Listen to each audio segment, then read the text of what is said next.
In our daily lives, it's nearly impossible to walk around without there being a camera capturing our every move.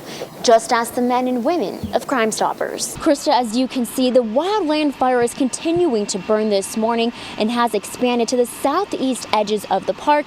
I'm going to step out of frame here for just a minute so that my photographer can show you guys a closer look at these flames. One of the biggest pieces of evidence that officers look for are pieces of mail just like this one right here that usually tend to have an address and a name where they can track down these dumpers. One of the most frustrating things about skimmers is that you can't actually see the device from the outside of a pump, but there is one way to tell if it's been tampered with. He was wearing his bulletproof vest, which he says saved Wester's life because he was hit in the chest and in the hip.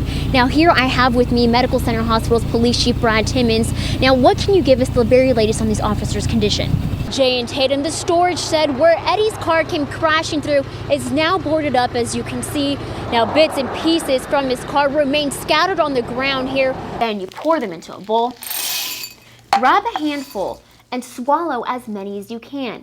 Teens and young adults are referring to these get-togethers as farm parties. Farm as in pharmaceuticals. He was in no condition to talk tonight, I can tell you that.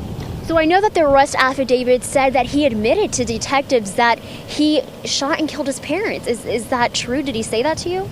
Alexa, to many this trailer may look like a piece of junk, but to Yvette Pisoni, she sees it as a tool that's going to help her save the lives of many homeless men and women. Kira, that's correct. Neighbors tell me this man was a homeless veteran whose health was in bad shape, but it was where his body was found that shocked them. Mike, to give you and our viewers an idea of just how big the hail was from last night's storm, one resident actually kept a few in her freezer. This road here may look clean and empty today, but tomorrow, it could look like this.